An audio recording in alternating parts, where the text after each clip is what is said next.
Christmas and a Happy New Year. The Chennai Silks. Let the celebrations begin.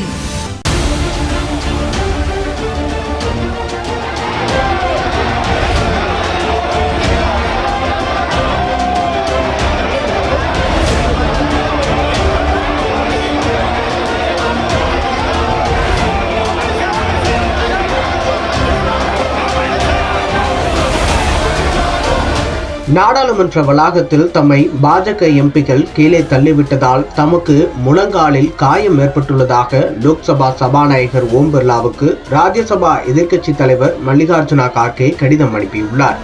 அந்த கடிதத்தில் பாஜக எம்பிக்கள் தம்மை கீழே தள்ளி தாக்குதல் நடத்தியது தொடர்பாக விசாரணை நடத்த வேண்டும் என்று மல்லிகார்ஜுனா கார்கே வலியுறுத்தியுள்ளார். அண்ணல் அம்பேத்கரை விமர்சித்த மத்திய அமைச்சர் அமித்ஷா பதவி விலக கோரி நாடாளுமன்றத்தில் இந்தியா கூட்டணி எம்பிக்கள் நேற்று போராட்டம் நடத்திய போது நடந்த தாக்குதல் குறித்து லோக்சபா சபாநாயகர் ஓம் பிர்லாவுக்கு மல்லிகார்ஜுனா கார்கே கடிதம் எழுதியுள்ளார். இந்தியா கூட்டணி எம்பிக்களுடன் நாடாளுமன்றத்துக்குள் நுழைய முயற்சித்தோம். அப்போது பாஜக எம்பிக்கள் தன்னை கீழே பிடித்து தள்ளிவிட்டதாகவும் இதனால் நிலை குலைந்து போன நான் கீழே விழும் நிலைக்கு தள்ளப்பட்டேன். இதனால் என்னுடைய முழங்காலில் அடிபட்டிருக்கிறது என்று அவர் குறிப்பிட்டிருக்கிறார்.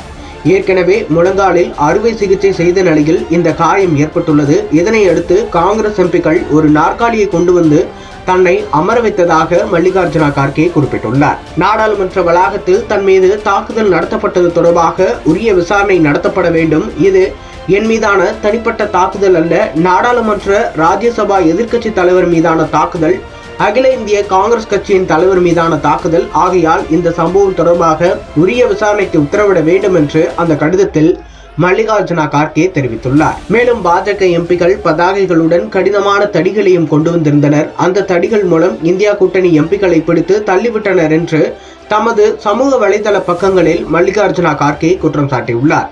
இந்த சம்பவம் தொடர்பாக காங்கிரஸ் பொதுச் செயலாளர் பிரியங்கா காந்தியும் பேசியிருக்கிறார். நாடாளுமன்ற வளாகத்தில் அம்பேத்கர் உருவப்படத்துடன் ஜெய்பீம் என அமைதியான முறையில் ராகுல் காந்தி முழக்கம் எழுப்பிக் கொண்டு நாடாளுமன்றத்திற்குள் நுழைந்தார். ஆனால் ராகுல் காந்தியை உள்ளே தடுத்தது யார் என்பது அனைவருக்கும் தெரியும். நாள்தோறும் நாடாளுமன்ற வளாகத்தில் இந்தியா கூட்டணி எம்பிக்கள் தான் போராட்டம் நடத்துகின்றனர். இன்று அமித்ஷாவை பாதுகாக்க பாஜக எம்பிக்கள் போராட்டம் நடத்தியுள்ளனர். ராகுல் காந்தியை தள்ளிவிடும் சதித்திட்டத்துடன் தான் இந்த போராட்டத்தை பாஜக எம்பிக்கள் நடத்தினர். என் கண் முன்னாலே மல்லிகார்ஜுனா கார்கே கீழே தள்ளிவிடப்பட்டு தரையில் விழுந்தார். அதன் பின்னர் சிபிஎம் எம்பி ஒருவரையும் தள்ளிவிட அவரும் மல்லிகார்ஜுனா கார்கே மீது விழுந்தார். இது அப்பட்டமான சதித்திட்டம் தான் என்று பிரியங்கா காந்தி கூறியிருக்கிறார். முன்னதாக நாடாளுமன்ற வளாகத்தில் நடைபெற்ற தள்ளுமுள்ளு மற்றும் மோதலில் பாஜக எம்பி பிரதாப் சாரங்கியின் மண்டை உடைந்தது. மற்றொரு எம்பி முகேஷ் ராஜ்புத் கடுமையாக பாதிக்கப்பட்டு மருத்துவமனையில் தீவிர சிகிச்சை பிரிவில் சேர்க்கப்பட்டுள்ளார். படுகாயமடைந்த பாஜக எம்பிக்களை மத்திய அமைச்சர்கள் மற்றும் பாஜக கூட்டணி எம்பிக்கள் நேரில் சென்று விசாரித்தனர். Merry Christmas and a Happy New Year. The Chennai Silks. Let the celebrations begin.